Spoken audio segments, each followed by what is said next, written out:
어제였죠. 어제 제가 그 죽음에 대한 두 가지 소식을 들었는데요.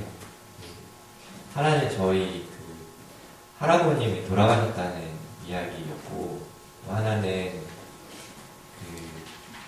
그 인하학교에서 수십 년 전에 학생들이 그 죽어서 묻혔다라는 이야기였습니다. 근데 인하학교에 대한 이야기를 먼저 들어서였을 수도 있는데 어떻게 해석을 해야 될까, 어떻게 그 소화해야 될까, 이런 것들이 잘 정리가 되더라고요.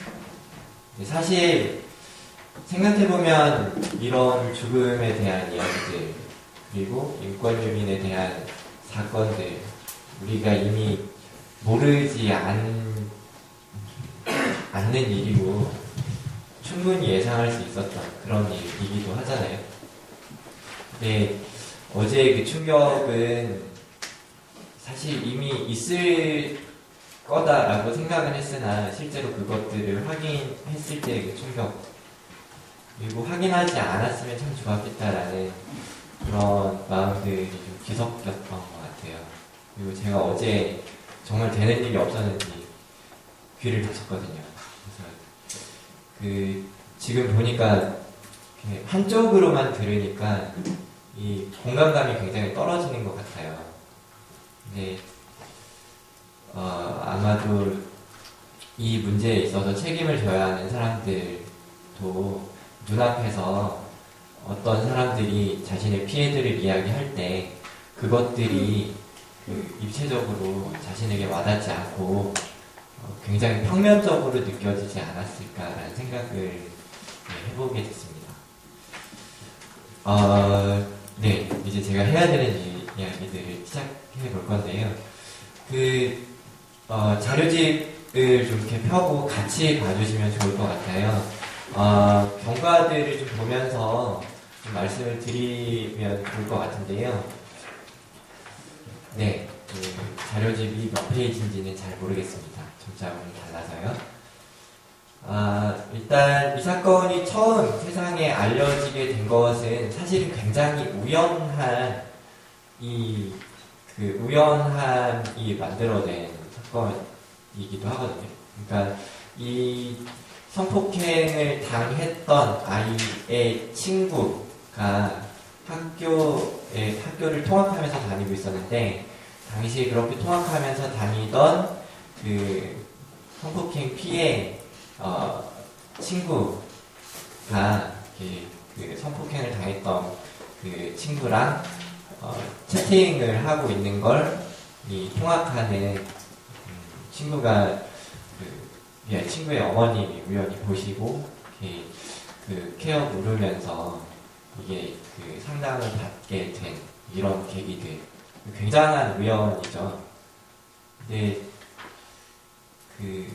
갑자기 생각이 나요. 그런 거 아세요? 동전을 10번 던져서 이 홀수면이 나올 확률이 얼마나 될 것 같냐, 뭐 이런 것들이 있어서 정답이 99%라 그러더라고요. 그러니까 비일비재하게 발생했던 이러한 인권 침해 사건들 속에서 드러날 수도 있고 드러나지 않을 수도 있었지만, 사실은 그런 그 과정들이 거듭해서 계속 반복되었기 때문에 이 사건은 세상에 드러날 수밖에 없었다라는 생각을 해봅니다. 여튼 그렇게 우연하게 성폭력 상담소를 통해서 상담이 이루어졌고, 그 상담 즈음해서 교육청에서 공개적인 기자회견들이 진행이 됐죠. 그렇게 해서 세상에 이렇게 이 성폭력 사건들이 있었다, 그리고 가해자가 교직원이다라는 것들이 세상에 알려지게 됩니다.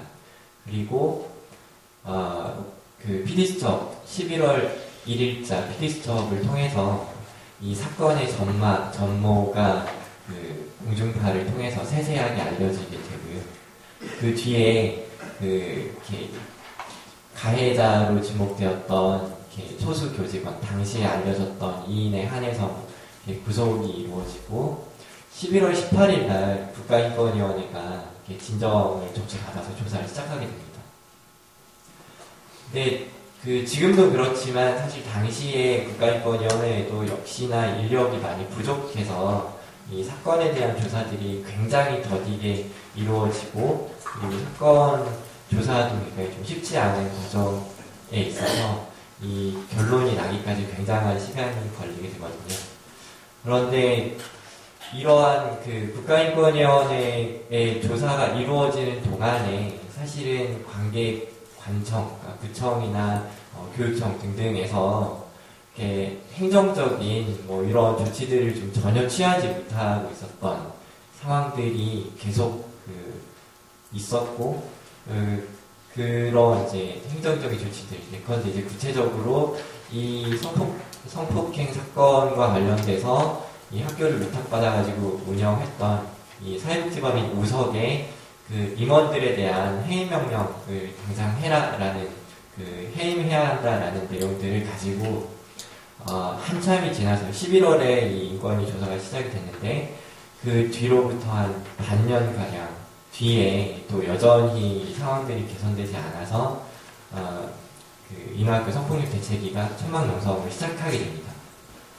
처음에 시작은 사실은 그렇게 오래 갈 것이라고 생각하지 않았는데, 시작하고 난 뒤에 광주 지역 최장 천막농성 기록을 세우면서 282일 동안 이 농성이 진행이 되게 되고요.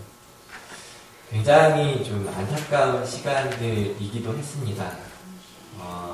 6개월이 지났는데 전혀 이 문제에 있어서 구조적으로 그리고 근본적으로 이 해결되지 못하는 이런 상황들을 계속 좀 봐야 했고, 여전히 피해 학생들에 대한 지원들이 전혀 좀 이루어지지 못하고 있는 그런 상황들을 굉장히 답답하고 안타깝게 좀 지켜봐야 했던 시간들이었고요. 8월 21일 거의 1년을 얼마 남겨두지 1년을 두세 달 정도밖에 남겨주지 않은 이 시간이 되어서야 국가인권위원회 조사가 마무리되고, 조사 결과 이제 가해자로 지목된, 그러니까 가해자로 확인된 교직원 6인에 대한 검찰 고발이 이루어지고, 이 법원에 대한 임원의 명령이 광산구청에 권고되게 됩니다. 그리고 그것들을 기다리고 있었던 이 광산구청에서 바로 이제 이 임원 6인에 대한 해임 명령을 우석법인이 내리게 되는데요. 이 해임 명령에 대해서 우석법인이 효력정지 가처분 신청을 이 법원에 제출을 하게 되고, 소송이 진행이 되는 사이에 자신들의 이해관계와 크게 벗어나지 않는 사람들로 사인의 이사 임원들을 이렇게 뽑아서 대체하게 됩니다. 결과적으로 총 6인 가운데서 4인이 자신들의 이해관계와 맞는 사람이었고, 법원은 이렇게 임명한 사람들을 광산구청이 내린 행정명령에 대한 이행 노력으로 이해해주고, 나머지 2인에 대해서만 임시이사 그리고 감사로 뽑아라라는 명령을 내려주는데요. 저는 2006년이 사실은 이 인하학교 성폭력 사건의 해결을 위해서 싸웠던 이 투쟁의 과정 가운데 가장 중요한 시기였다라고 생각합니다. 구체적으로 법인에 대한 분명한 책임을 물을 수 있었던 시기도 있었고요. 그리고 가해자에 대한 결코 가볍지 않은 검사 측의 구형도 있었습니다. 하지만 이러한 부분들이 이렇게 명확하게 잘 정리되지 못하고 받아들여지지 않아서 2007년에 접어들어서 굉장한 갈등과 이 혼란들을 이렇게 마주하게 되는데요. 보시면 아시겠지만 성악장애 학생들이 등교를 거부하고, 그리고 이 등교 거부 이전에 이 우석법인과 인하학교 성폭력 대책위가 어떻게 이 성악장애 학생들과 관련된 교육의 문제 그리고 이 피해 문제들을 수습하고 해결할 것인가에 대한 간담회들이 이루어지게 되는데, 이러한 간담회 직후에도 사실은 크게 달라지거나 나아지거나 개선된 부분들이 전혀 없었죠. 그래, 저는 사실은 이렇게 2007년 이후에 발생하게 되는 이 학생들의 등교 거부, 그리고 교장 선생님에 대한 밀가루 투척 등등의 이 불상사들이 사실은 마지막으로 일어나지 않도록 할 수 있었던 기회였다고 생각합니다. 만약 법인이 이 간담회에서 이야기되었던 대로 청각장애 학생들을 위한 최소한의 교육적인 지원, 그리고 그 피해 학생들에 대한 이 치유 프로그램 같은 것들을 제대로 운영했었다라면 저는 이후에 있었던 일련의 이 등교거부나 교장 선생님에 대한 이런 밀가루 추적 같은 굉장히 이렇게 부적절했던 일들이 발생하지 않았을 수 있겠다라는 생각을 하는데요. 결과적으로 공적인 영역, 그러니까 행정관청, 광산구청이나 혹은 법원에서 이 문제가 풀릴 수 있었던 기회를 분명하게 놓쳤고, 그리고 이 공적인 영역에서 이렇게 다시 넘어온 이 법인의 책임이 전가되었을 때 법인도 이 문제를 분명하고 책임있게 이 해결할 기회들을 살리지 못해서 그런 의지가 없었다라고 보여지는데요. 하여튼 그런 기회들을 놓쳤기 때문에 이 문제가 굉장히 풀리지 못했다라는 생각합니다. 그렇게 2006년에 풀어내지 못했던 이 문제가 더욱 악화되었던 해가 되고요. 2008년으로 넘어오면 사실 가해자들에 대한 선고들, 그러니까 법원에 의한 선고들이 이루어지게 되는데, 보시면 아시겠지만 이러한 과정에서 가해 교직원, 공소시효를 이유로 해서 이렇게 처벌에서 이렇게 좀 모면했던 이 가해 교직원들이 학교를 다시 돌아오는 이런 일들이 있게 됩니다. 사실 이게 저는 이 시기가 되면 사실 언론에서 관심은 하나도 없거든요. 공중파를 전혀 타지 못했던 시기이고, 이 문제가 굉장히 반인권적이다라고 다들 분노하고 있었지만 그 어느 언론에서도 가해 교직원이 다시 피해 학생들이 있는 학교로 돌아왔다라는 부분들에 대해서 제대로 보도해주거나 이슈로 만들어낼 수 없었던 시기이기도 합니다. 굉장히 힘든 시기였고요. 그리고 2009년에 들어오면 사실 이제 인하대책위의 활동들이 굉장히 이렇게 동력들을 많이 잃고 정말 온전히 좀 버티었던 시기가 됩니다. 그래서 차마 문제가 완전히 해결되지 않았는데 어떻게 그만둘 수 있을까 열심히 버티고, 그리고 민사소송 등등을 통해서 최소한 우리가 할 수 있는 것들을 좀 해나가자라는 고민들을 하면서 어렵게 버텼던 시기인데요. 다행히 현재 이야기되어지고 있는 인하학교 폐쇄와 관련된 이 전환점들을 좀 만들어내게 됩니다. 특수학교 신설이 그때 이야기되어지기 시작했던 거고요. 2010년에 이렇게 풀리지 못했던, 그렇게 켜켜이 쌓였던 이 학교의 교육 환경들이 만들어낸 청각장애 학생들 간의 성폭행 사건들이 다시 발생을 하게 되죠. 사실은 굉장히 충격적이고, 가해자가 누구이고 피해자가 누구인가 라는 것들을 사건 자체로 보면 분명하지만 뒤로 오게 되면 굉장히 우울한 이 사건들이 되거든요. 그러한 사건들이 발생을 하고, 그리고 2011년 5월 다시금 이런 성폭력 사건들 등등이 발생하게 되면서 지금까지 흘러오게 됐습니다. 그동안에 보면 사실은 실태를 조사해야 한다. 그리고 그러한 실태가 나와야, 확인이 되어야 행정적인 이런 절차들을 밟을 수 있다. 라고 하면서 광산구청이나 시교육청 등등에서 적극적으로 행동할 수 있었던, 혹은 취할 수 있었던 이런 부분들이 있었을 수 있는데, 그런 것들이 굉장히 소극적이었고 제대로 대응하지 못했던 부분들이 있고요. 그리고 교육청과 관련되어서는 굉장히 답답했던 모습이 가해 교직원이 분명히 돌아오는데 이 부분에 있어서 처벌을 해서 가해 교사가 피해 학생들을 만나지 못하도록 해야 한다라는 것에 교육청이 동의했음에도 불구하고 교사에 대한 임면권이 그 이사회에 있었기 때문에 교육청에서 할 수 있는 일이 없었다라고 굉장한 한계들을 좀 보여주게 됩니다. 저는 이 부분을 이렇게 법적으로 좀 이렇게 풀려야 되는 부분이라는 생각이 들고요. 현재는 사실은 도가니가 어느 누구도 꼭 한 달 전에 이런 자리에서 이런 이야기를 할 거라고 예상하신 분이 아무도 없잖아요. 광주에 있었던 저희도 마찬가지거든요. 도가니라는 영화 때문에 다시금 이 사건이 수면 위로 올라오게 되었고 이 문제의 근본적인 해결 이전에 사건 자체에 대한 굉장히 선정적이고 그리고 피해자 또는 피해 사실과 관련된 기사들이 쏟아졌던 시간들이 있었죠. 그 시간들이 지나고 이 문제를 어떻게 하면 해결할 수 있는가에 대한 그 고민들이 시작이 되면서 이런 자리가 만들어질 수 있었다고 생각합니다.